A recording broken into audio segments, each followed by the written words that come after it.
is going on, everybody? Silverscrounger here. Today is Saturday, October 29th, 2 days before Halloween. Not that it really is that much of a big deal for me since I live out in the country and both of my girls are grown up and out of the house. So, yeah, did a pumpkin carving. Turned out pretty nice. This is what it looked like. Did Oogie Boogie from what is that? Nightmare Before Christmas. I thought it was pretty good. So right now I am headed to the post office. I got a bunch of packages to drop off and mail out. Then going over to the coin shop. Going over to D&S Precious Metals.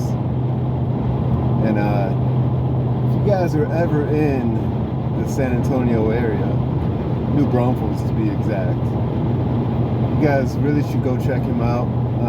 Even if you got a significant other that just wants to look at jewelry, they have great deals on jewelry as well. But yeah, definitely go check him out. This is all the information for him and everything. So I'm gonna head over there and just have a little fun over there for a little bit. Then I'm heading down into San Antonio. Go check out another coin shop again. Well, I say coin shop, but they don't advertise as a coin shop. They have coins, but anyway. That one's called Blue Diamond. I've bought from there before, and yeah, it's a really good place. So that's another place you should go check out if you're in the San Antonio area. But after I'm done with that, then I'm going to take a look at some coins from a private owner, I guess, a private collector. So see what I might be able to get from him, and I'll bring you guys all back in whenever I can. I know I'm not going to be recording in Blue Diamond, and I'm pretty sure the guy I'm buying from in San Antonio won't want to be on camera either, so we'll see. But anyway, see you in a little bit.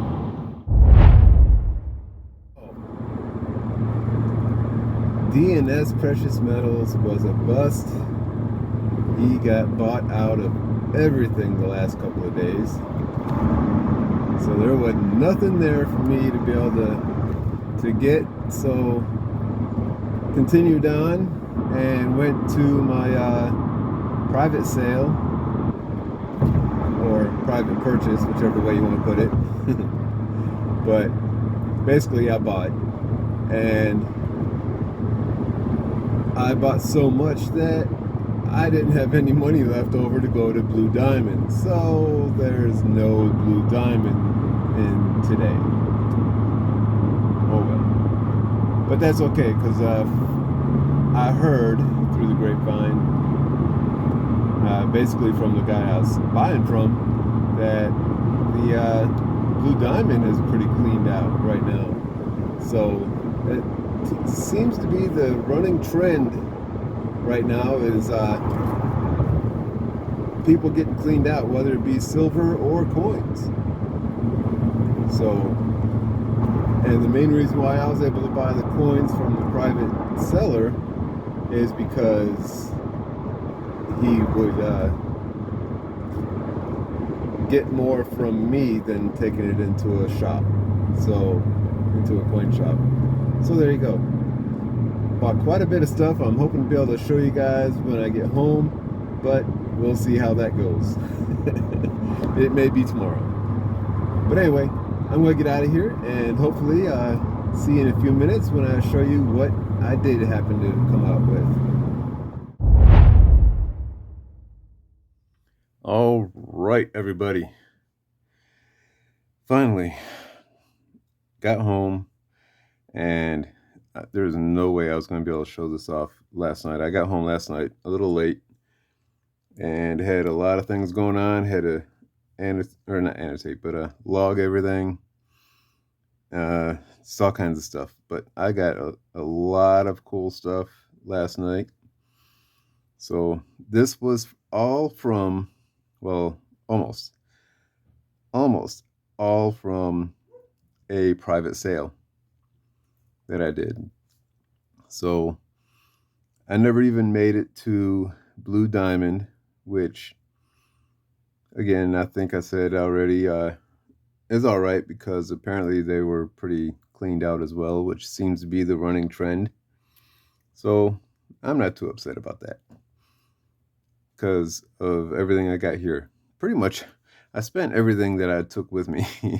So I, I did pretty good, I think.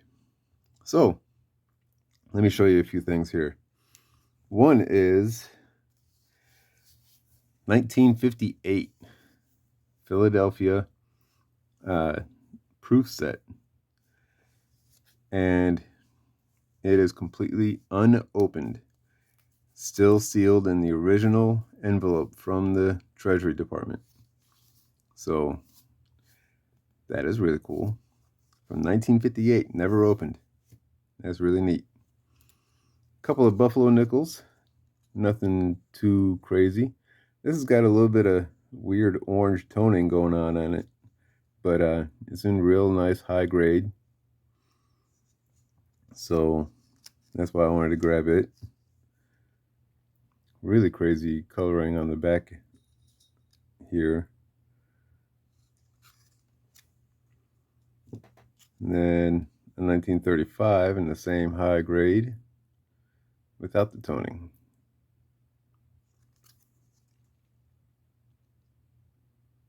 Nice full horn and everything.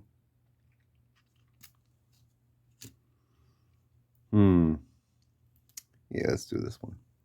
1858. Come on. There we go. 1858 quarter. Man. Nice seated quarter. Full Liberty. A little bit of separation in the lines there. But yeah, it's really nice looking.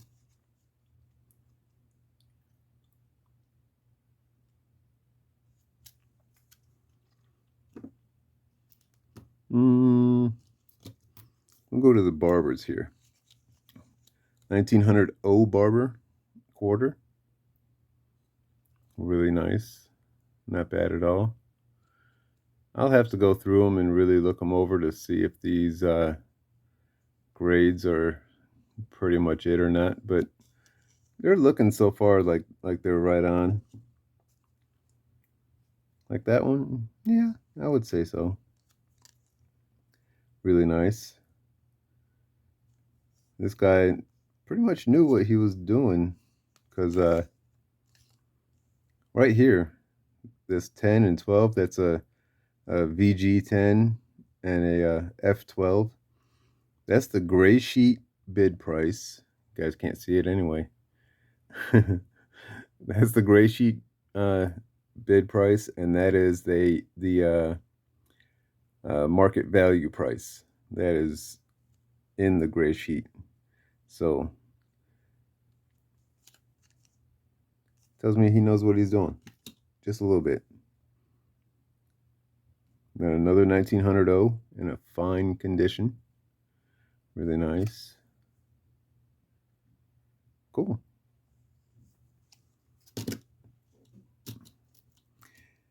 Now this one, I'll just cover this one real quick. This one I got at the flea market just today. Me and the wife went out to the flea market and happened to find this. I was like, hey, I'll pick that up. For the price that they were asking, certainly. It's got a little bit of toning into it, but not too bad. I'd say it's a high XF, maybe a AU. It's just a common year, 1883 Philly. So unlike this one, 21 Denver Mercury Dime. It's pretty worn. It's probably, like I say there, AG to a G condition. So, but it is a Denver, so that's pretty cool. Nice lower vintage year there. Sticking with the dimes, go back to some Barber dimes. 1914 Denver. That's in real nice shape. I like that a lot. Really, really good details. And then I got a 12 Denver here. Same thing, real nice looking coin. Pretty clean. Another Denver. Then we got some Barber halves. So I got Barber dimes, quarters, and halves. 1915 S. That's actually considered a low mintage, believe it or not. Well, lower mintage. But really cool. Real nice condition. Then a 1915 Denver. So I got a San Fran and a Denver of the same year. Pretty cool. And you guys are out of focus. I'm looking more at the coin and not the screen, so you guys can't even tell what the heck I'm looking at. Now this pile, there's 4 of them in here. None of them are the same. One is this absolutely gorgeous Columbian Expedition, what do you call it? Commemorative. This is the first year of the first commemorative coin the U.S. minted. This ran for 2 years, 1892 and 93. So it's in really beautiful shape. I looked to see if it was cleaned, and I could not tell if it was cleaned. So it looks really good. So I like it. Then we got another key date here, 1938, Walking Liberty. And actually I got 2 of those. So they're not the same. Anyway, 38 Denver, Walking Liberty. Real nice.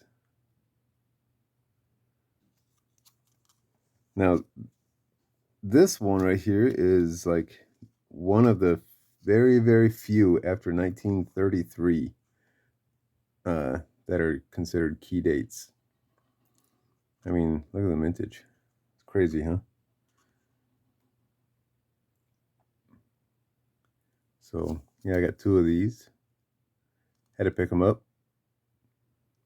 And yeah, in a fine 12, look at $65 is the gray sheet bid, and that's the fair market value, 88.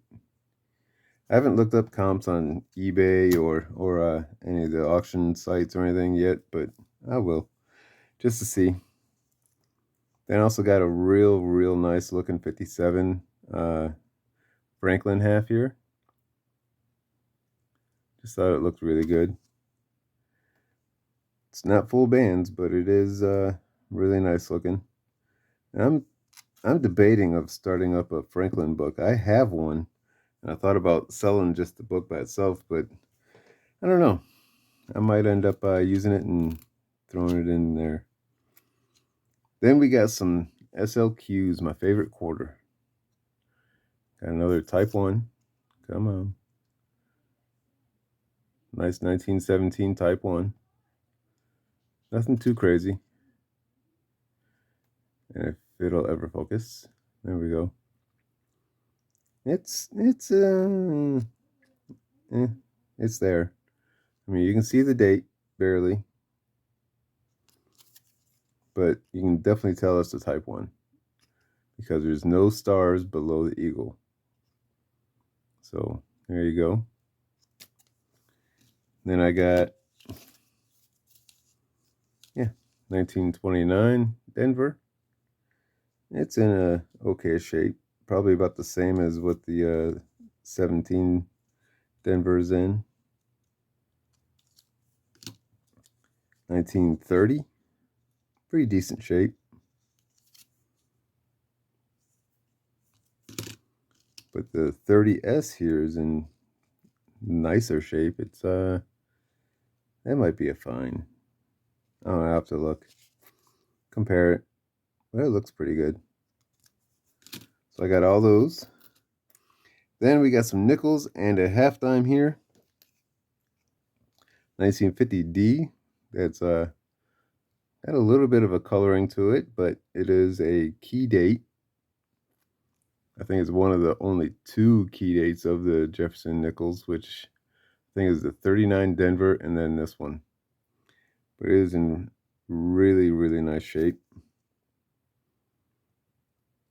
I can't remember. I need to look. Where, oh where, did I put my loop? All right, who stole it? There we go. Let me take a look here real quick.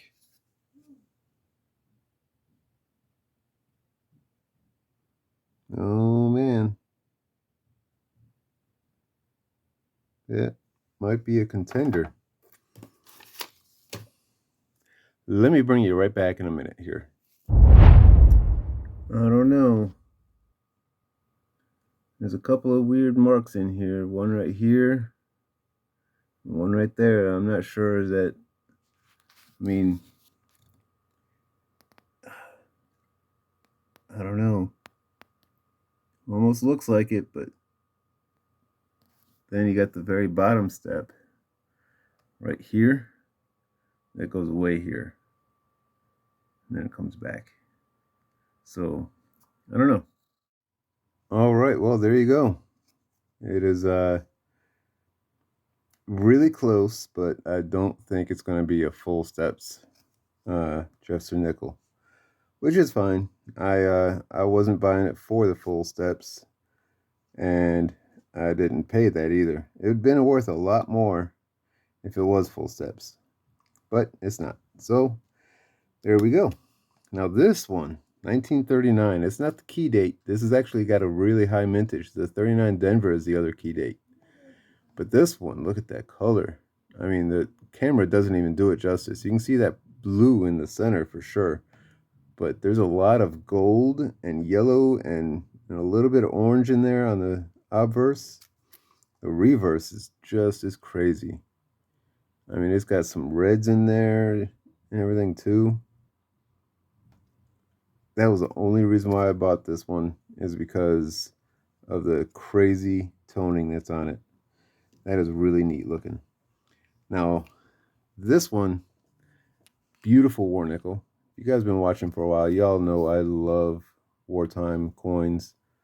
If it'll focus. But there we go. But yeah, 1944S, 35% silver war nickel. This thing is in immaculate condition. It's not full steps, but look at that. It is just, it's crazy. I bought this one thinking it might be an upgrader for my nickel book, and if not, then sweet, I'll be able to sell it, and I'm sure someone else would love to have it for their book. But when I went and looked at my book, I don't even have it. So now I do. So I'm going to be popping that out and throwing it into my nickel book. Now this one was a slight bit of a letdown, but for what I paid for it, it's okay. 1829 half dime cat bust, and I think it's in about a VF 20-ish condition, but it's the details, not because it's cleaned. But if you look right here where the C is on America, let me see if I can zoom in and show you guys. Right there, you can see it looks like it's worn down a little bit more right there. Well, there's a reason for it, and that is there's a slight bend right in here. You can almost pick it up there, right there. Let's see if I can get a pen that'll show it a little bit better. Right here. Let me get you in here. right here. There's a slight bend right in there, just enough to notice, and it sucks. But it is in really, really good condition otherwise, and for what I paid for it, I'm not too upset at all. So that's a really good one. Now for the good one here. Man, I gotta zoom you back out. Told you I got a lot of stuff. This one is amazing. Really, really nice condition. Look at how clean the fields are. Very little of any markings. The biggest thing I see is a odd scratch across right here. You can see it right there. But other than that, it is an amazing detail. I mean, amazing condition. So, and the good thing about this one is it's a VAM. This right here, I wouldn't even pay attention to it because I don't think it's anywhere close to that low of a grade. I mean, look at that. I gotta zoom you in because look how detailed those chest feathers are. I mean, nothing.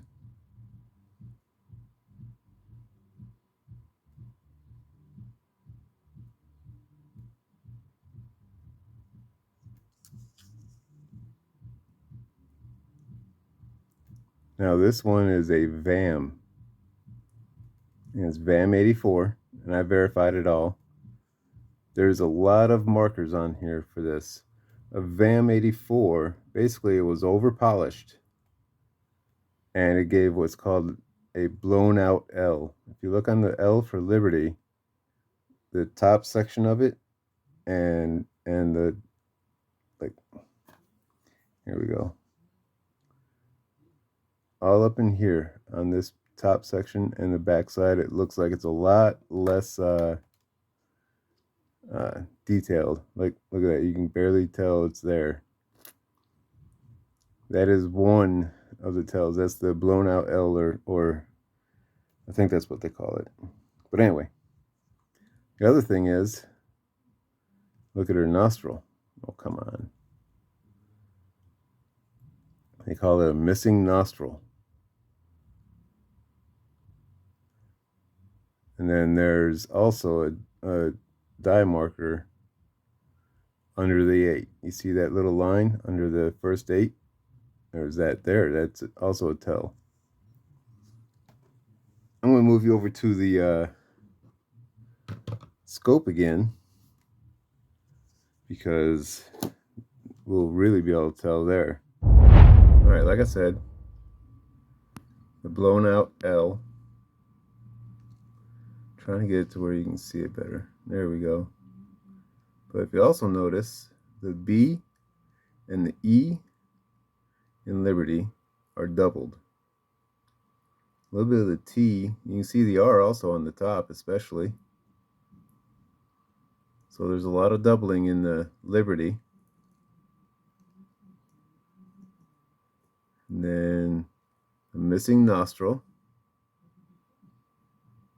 Just looks weird, doesn't it?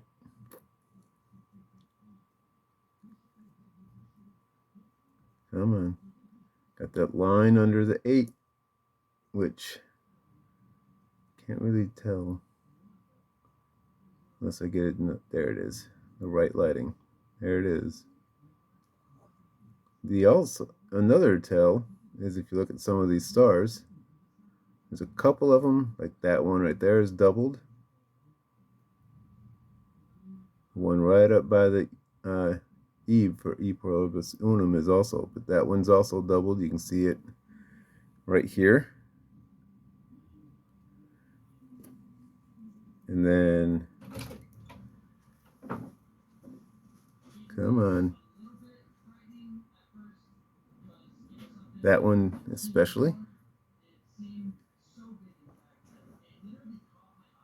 But that E is also well doubled, you can tell. It goes a little bit into the P in pluribus also. But other than that, I don't think there's any other doubling on the obverse. Ooh, that R is.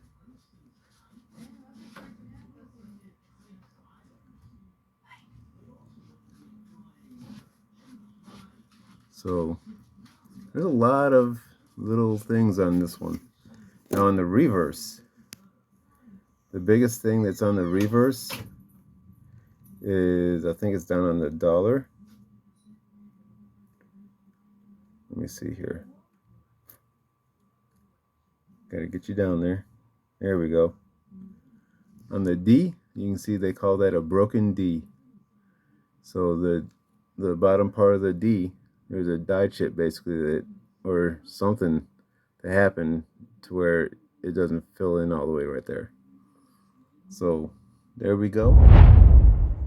All right, so there is the VAM 84 on the 1878 Philly Morgan dollar with a 7-tail feather. So that is really cool that I got that. I enjoy that a lot. These are really cool. I'm not sure what the metal content is. I mean, the cent in the center does look like it's copper, of course. But are these clad or are they silver? I don't know. I'm actually going to take these all to the coin shop tomorrow and see if we can't determine if these are silver or not. I'm really willing to bet no. But I do want to find out because I'm not sure. I mean, they sell for $8 to $10 on eBay. So if that's, 5, I would say 5 grams of silver, and maybe it might be about right. So speaking of 5 grams of silver, got a 5-gram Geiger here also. I never really got into these Geigers. I've had a couple of them, and I've always just gone ahead and sold them off. So then we got Intaglio Mint. Man, these guys are putting out a bunch of crazy detailed rounds. This one is the 2 troy ounce round. You can see it's really thick. But it's the All Hail the Silver Bug. And I don't know which bug that is for sure. I think it's like the rhinoceros bug or beetle or something like that. But it's really cool. Nice and chunky, heavy. But I also got some 1 ounce hand pours. And the stamps on them just really cool. Not one of them is going to be the same as far as exact same for the strikes and everything else that they put in here. But you got the skull and crossbones, got a prospector, well, 2 of them really, and then a Don't Tread on Me snake. Those are really cool. Not sure who makes these. I can't remember, but they are really neat. I really like them. So I got those as well. And that is going to be it. I think that is everything that I've gotten yesterday from the private sale and the one Morgan I got at the flea market today. So finally got it all out there, showed you everything, and I'm going to get out of here. I got a bunch of things to do. Some of the stuff I'm going to relist. I got to put that into my nickel book. Do some research on a few other things. But I appreciate y'all watching. Please hit that thumbs up button and leave me a comment. Let me know what you thought about my pickups. And if there's anything here that you are interested in, by all means, please find me on Instagram. That would be the easiest way. Or you can send me an email. My email link is in my description. And I appreciate it very much. And y'all have a great Sunday. This is Silverscrounger saying thanks for watching and keep on stacking.